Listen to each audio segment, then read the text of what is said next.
Hello बच्चों, आज का हमारा टॉपिक है, इसका नाम है मेंस्ट्रुअल साइकिल। बड़ा मेंस्ट्रुअल साइकिल आपका होता है फीमेल के अंदर और ये हर महीने रिपीट होता रहता है। इसकी जो एवरेज ड्यूरेशन होती है वो होती है 28 दिन। कुछ लेडीज के अंदर ये 21 दिनों का भी होता है और किन के अंदर ज्यादा से ज्यादा ये 45 दिनों का भी साइकिल होता है। पर 28 जो दिन है ये ओवरऑल एक एवरेज होती है। ठीक है बेटा, तो ये जो साइकिल है ये बहुत ही ज्यादा वेरिएंट होता है, इसमें वेरिएशंस भी पाई जाती हैं। इस साइकिल को कंट्रोल करते हैं टोटल 4 हार्मोन्स। एक आपका है एफएसएच, दूसरा है एलएच, ये दोनों हार्मोन आपके पिट्यूटरी ग्लैंड से आते हैं। फिर 2 हार्मोन होते हैं आपके ओवरी के, जिसको हम कहते हैं ऊस्ट्रोजन एंड प्रोजेस्टेरोन। तो ये 4 मेन हार्मोन है जो आपके इस मेंस्ट्रुअल साइकिल को रेगुलेट करते हैं। मेंस्ट्रुअल साइकिल लेडीज के अंदर, बच्ची के अंदर 13 साल की उम्र से शुरू होता है और ये जाके खत्म होता है 50 सालों तक। यानी कि ये साइकिल शुरू होता है प्यूबर्टी से लेकर मीनोपास तक। ये टोटल जो टाइम पीरियड बनता है ना 37 ईयर, इसको हम कहते हैं फर्टिलिटी पीरियड।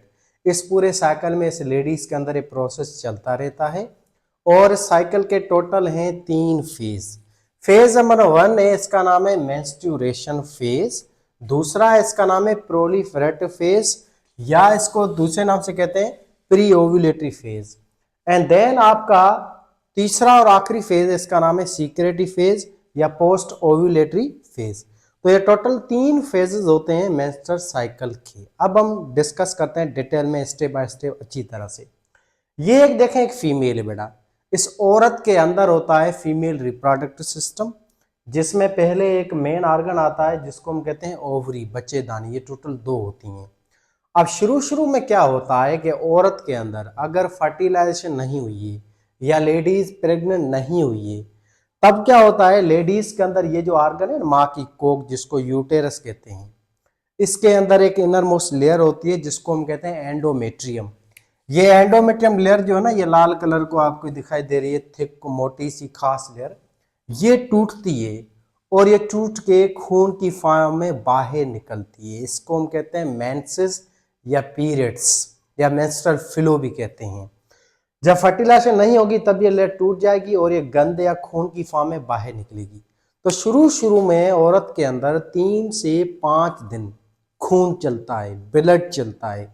इसको हम कहते हैं मेंस्ट्रुअल साइकिल का पहला फेज और इस फेज का नाम है मेंस्ट्रुएशन फेज। अब मेंस्ट्रुएशन फेज तब होता है जब लेडीज प्रेग्नेंट ना हो और ये सब होता है हार्मोन्स की वजह से। इस फेज के अंदर क्या होता है कि औरत के अंदर जो है ना खास एक हार्मोन है प्रोजेस्टेरोन, उसकी सीक्रेशन स्टॉप हो जाती है ओवरी से। ओवरी जो है ना बेटा, इसके अंदर एक चीज होती है जिसको हम कहते हैं कार्पस ल्यूटियम। यहां से ये प्रोजेस्टेरोन हार्मोन जो है ना, इसकी सीक्रेशन जो है स्टॉप हो जाती है, क्योंकि प्रोजेस्टेरोन हार्मोन जो है ना उसको बनाने वाला कार्पस ल्यूटियम जो ग्लैंड होता है, छोटा सा एक गुच्छा होता है सेलों का, वो खत्म हो जाता है, डीजेनरेट हो जाता है।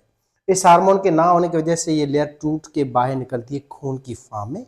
इसी को हम कहते हैं मेंस्ट्रुएशन फेज या ब्लीडिंग वाला फेज। और मेंस्ट्रुअल फेज में याद रखें, औरत के अंदर हार्मोन्स बिल्कुल डाउन होते हैं। प्रोजेस्टेरोन हार्मोन है, ऊस्ट्रोजन हार्मोन है, फॉलिकल स्टिमुलेटिंग हार्मोन है, ल्यूटिनादिक हार्मोन है, ये चारों के चारों हार्मोन्स की सीक्रेशन बिल्कुल डाउन होती है या ना होने के बराबर होती है। तो 5 दिन लेडीज के अंदर बहुत ईजी है, खून चला भाई। अब आपको पता चल गया होगा खून क्यों चला। प्रेगनेंसी ना होने की वजह से, फर्टिलाइजेशन ना होने की वजह से बॉडी अवेयर हो जाती है कि अभी ये चीज नहीं हुई है। इस वजह से ये जो लेयर है या पूरे महीने के जो मर्द के स्पर्म्स होंगे, गंद होगा, डेब्रिस होगा, ये सारी चीजें खून की फॉर्म में बाहर निकलेंगी, ब्लीडिंग होगी औरत के अंदर। ठीक है बेटा, अब 5 दिन जैसे ही कंप्लीट हो जाएंगे तो ये आपका फेस खत्म हो जाएगा। 5 दिनों तक औरत में खून चला। अच्छा, अब खून जैसे ही स्टॉप होगा तो यहां पे क्या होगा, मेंस्ट्रुअल साइकिल का दूसरा फेज शुरू होगा। इस दूसरे फेज को हम कहते हैं प्रोलिफरेटिव फेज या प्री ओव्यूलेटरी फेज। ये फेज चलता है 6 दिनों से लेकर 14 दिनों तक। 6 दिनों से लेकर 14 दिनों तक इसका टोटल टाइम ड्यूरेशन 8-9 दिन होता है। इस फेज के अंदर क्या होता है कि आपका जो पिट्यूटरी ग्लैंड है वो छोड़ता है एक हार्मोन, उसका नाम है FSH, फॉलिकल स्टिमुलेटिंग हार्मोन। तो ये सेकंड फेज जो है ना, इसमें ये हार्मोन आता है एफएसएच आपके पिट्यूटरी ग्लैंड के एंटी लूप से। ये हार्मोन खून के थ्रू आएगा और औरत की ओवरी के ऊपर काम करेगा। एफएसएच हार्मोन बेटा यहाँ पे आके ये स्टिमुलेट करेगा, ओवरी के अंदर बहुत सारे फॉलिकल्स होते हैं, इन फॉलिकल्स को स्टिमुलेट करेगा। 15 से 20 फॉलिकल्स जो है ना ये स्टार्ट हो जाएंगे डेवलपमेंट करने के लिए और oogenesis करने के लिए, अंडे को बनाने के लिए। तो ये आपका हार्मोन याद रखें रिलीज होता है इस फेज के अंदर। ये हार्मोन आया और इसने ओवरी के अंदर फॉलिकल्स को स्टिमुलेट किया। अब ये फॉलिकल्स जो होते हैं ना ये स्टार्ट हो जाएंगे डेवलपमेंट करना और ग्रो होना शुरू हो जाएंगे, माइटोसिस डिवीजन करेंगे और इनकी साइज धीरे धीरे, इन सारे फॉलिकल्स जो हैं 15-20, इनकी साइज फिर बढ़ना शुरू हो जाएगी। अब इनमें से ज्यादा ग्रो वो फॉलिकल होगा जो ज्यादा स्ट्रॉन्ग होगा, ज्यादा डेवलप होगा, जिसको हम कहते हैं डोमिनेंट फॉलिकल। मिसाल है जैसे इस मंथ औरत के अंदर 15 फॉलिकल्स को एफएसएच हार्मोन ने स्टिमुलेट किया, उन 15 में से 14 फॉलिकल्स जो हैं वो रिसेसिव थे, तो वो फर्दर डेवलप होना स्टॉप कर देंगे। एक फॉलिकल होगा जो ज्यादा डोमिनेंट होगा, वही डोमिनेंट फॉलिकल आगे चलकर oogenesis करेगा जिसमें अंडा बनेगा। तो ये सारा प्रोसेस कराने वाला एफएसएच हार्मोन होता है। ठीक है बेटा। अच्छा जी, बाकी जो फॉलिकल्स है रिसेसिव थे वो डेवलप नहीं होंगे, वो oogenesis नहीं करेंगे, वो अंडा नहीं बनाएंगे और इस कंडीशन को हम कहते हैं फॉलिकल एट्रेसिया। फॉलिकल एट्रेसिया का मतलब है जब रिसेसिव फॉलिकल्स फर्दर डेवलप ना हो, अंडा ना बनाए, तो इस कंडीशन को हम कहते हैं फॉलिकल एट्रेसिया। अब फॉर एग्जाम्पल ये एक डोमिनेंट फॉलिकल है, इस एक को हम यहाँ पे बना रहे हैं, ये एक बहुत बड़ा डोमिनेंट फॉलिकल है। इसमें बहुत सारी लेयर्स होती हैं, ये हम पिछले लेक्चर में भी डिस्कस कर चुके हैं। इनमें थीका सेल होते हैं, ग्रेनुलेसा सेल होते हैं, ये लेयर्स की फॉर्म में आते हैं। फिर इन फॉलिकल सेलों के अंदर एक खास सेल होता है जिसको हम कहते हैं जर्म सेल। ये जो जर्म सेल है ये मेयोसिस डिवीजन करेगा और इससे आगे चलकर अंडा बनेगा और इस प्रोसेस को हम कहते हैं oogenesis। तो आप देखें एफएसएच हार्मोन ही वो हार्मोन है जो क्या करा रहा है, औरत के अंदर oogenesis करा रहा है, अंडा बनवा रहा है। ठीक बेटा। अच्छा, अब ये अंडा बनना शुरू हो गया, इस प्रोसेस को कहते हैं oogenesis। और यहां पर ये आपका एफएसएच अंडा बना देगा और अंडा जैसे ही बन जाएगा तो यहां तक ये टाइम 13 दिन हो जाएंगे।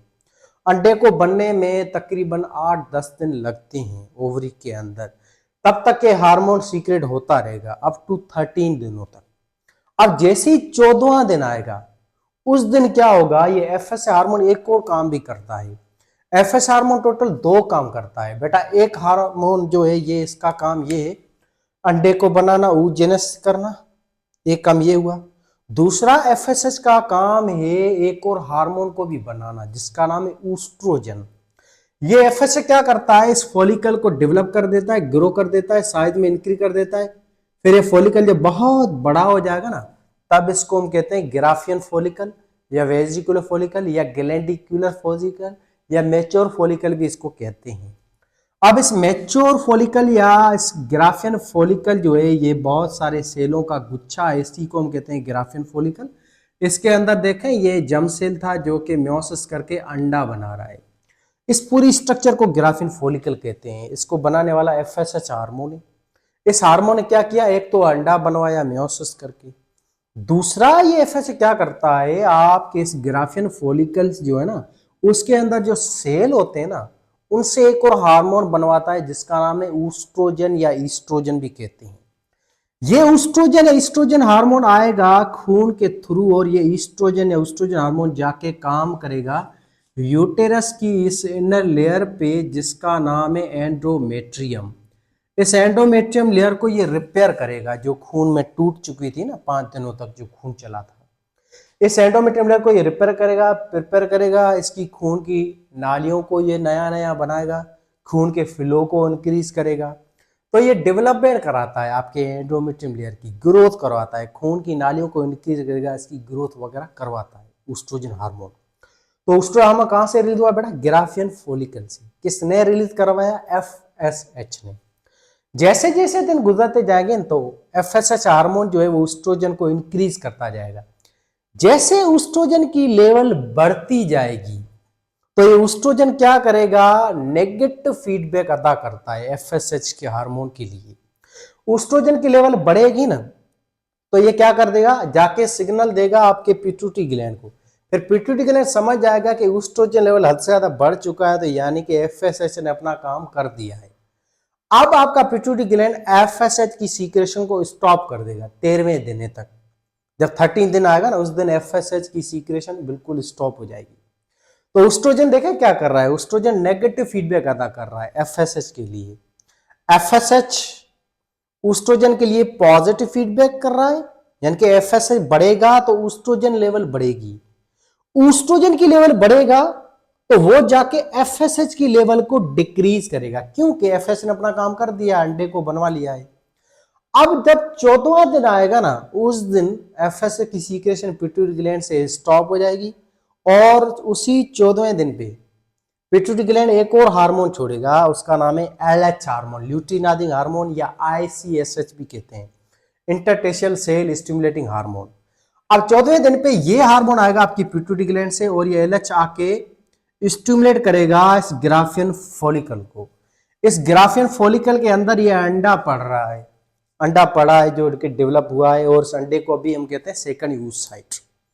अब ये एलएच आके इस ग्राफियन फॉलिकल को रप्चर कर देगा, इसको ब्रेक कर देगा, फिर ग्राफियन फॉलिकल बस्ट हो जाएगा और इससे रिलीज हो जाएगा अंडा या एग, और ये अंडा ओवरी से रिलीज होके आ जाएगा इस ट्यूब के अंदर जिसका नाम है ओविडक्ट या यूट्राइन ट्यूब या फैलोपियन ट्यूब, और इस प्रोसेस को हम कहते हैं ओव्यूलेशन। तो ओव्यूलेशन का मतलब क्या है बेटा, ओव्यूलेशन का मतलब है releasing of egg from ovary to oviduct, और ये ओव्यूलेशन कराने वाला सारा एलएच हार्मोन है, और ये ओव्यूलेशन हो रहा है 14वें दिन पे, और इस अंडे को रिलीज होने में टाइम 5 मिनट भी नहीं लगता है, 5 मिनट के अंदर ओव्यूलेशन हो जाती है। तो यहां पे देखें आपके इस फेज के अंदर टोटल कितने हार्मोन्स आ रहे हैं, 2 हार्मोन आ रहे हैं पिट्यूटरी ग्लैंड के। पहला हार्मोन एफएसएच था, उसने अंडे को बनवाया, ग्राफियन फॉलिकल को बनाया, एस्ट्रोजन को बनाया। एस्ट्रोजन ने जाके इस एंडोमेट्रियम को प्रिपेयर किया। 14वें दिन पे एलएच हार्मोन आया और उसने जाके ग्राफियन फॉलिकल को तोड़ दिया और उससे अंडा रिलीज करवाया। एलएच टोटल बेटा 2 काम कर रहा है। एक एलएच कर रहा है काम अंडे को रिलीज करवाना यानी कि ओव्यूलेशन कराना। दूसरा काम है एलएच का, ये जो ग्राफियन फॉलिकल जो कि बस्ट हो गया है, टूट गया है, इसको कन्वर्ट करना येलोविश बॉडी में जिसका नाम है कार्पस ल्यूटियम। तो ये 2 चीजें करा रहा है एलएच, एक ओव्यूलेशन, दूसरा है कार्पस ल्यूटियम को भी बना रहा है। जैसे अंडा रिलीज हुआ तो यहां तक ये फेज हमारा खत्म हो जाता है, आपका इसका नाम है प्रोलिफेरेटिव फेज या प्री ओव्यूलेटरी फेज।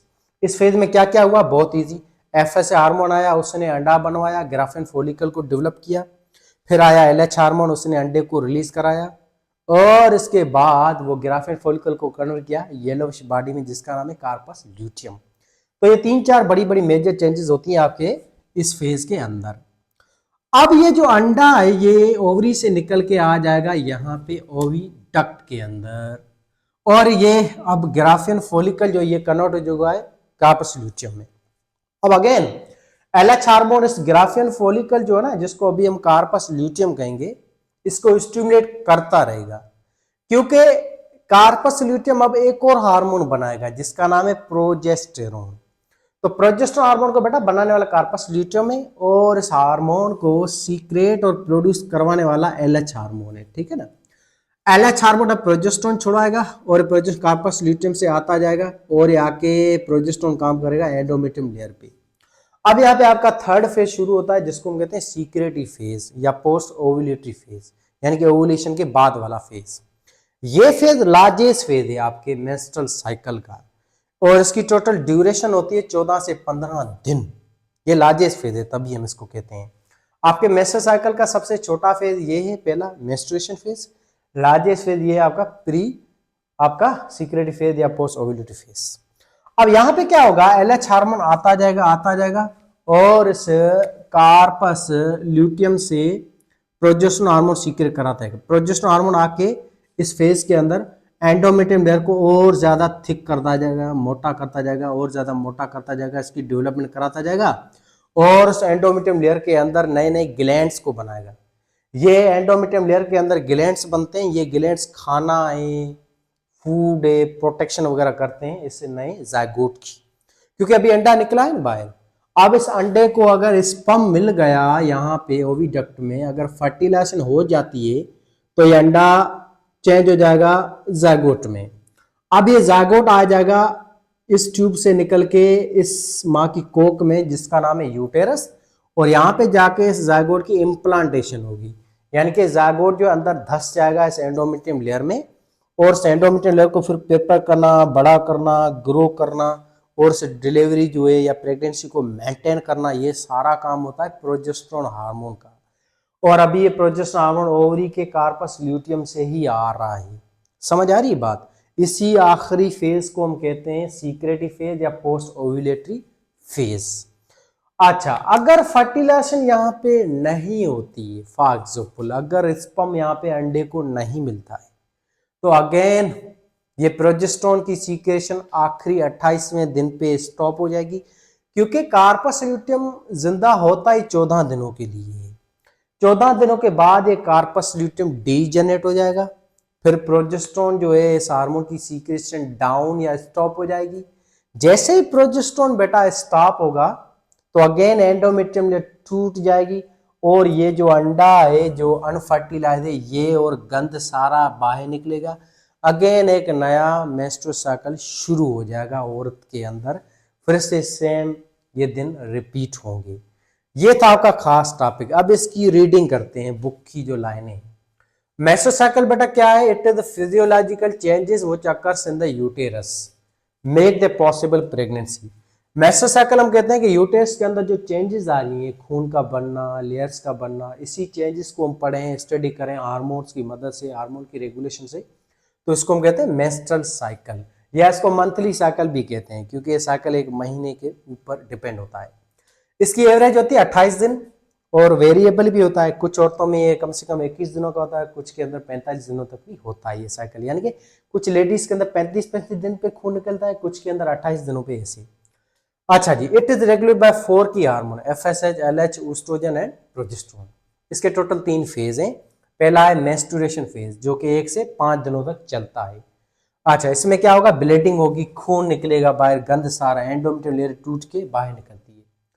इसमें एंडोमेट्रियम लेयर ब्रेक होती है, discharge of debris and blood, गंध वगैरह खून ये सारा बाहर निकलता है इस फेज के अंदर। अच्छा जी, बॉडी अवेयर नो फर्टिलाइजेशन और प्रेगनेंसी अकर। ये खून इस वजह से निकलता है क्योंकि फर्टिलाइजेशन अभी नहीं हुई है, तभी ये प्रोजेस्टेरोन हार्मोन स्टॉप हो जाएगा ओवरी से और ये लेयर टूट के बाहर निकलेगी।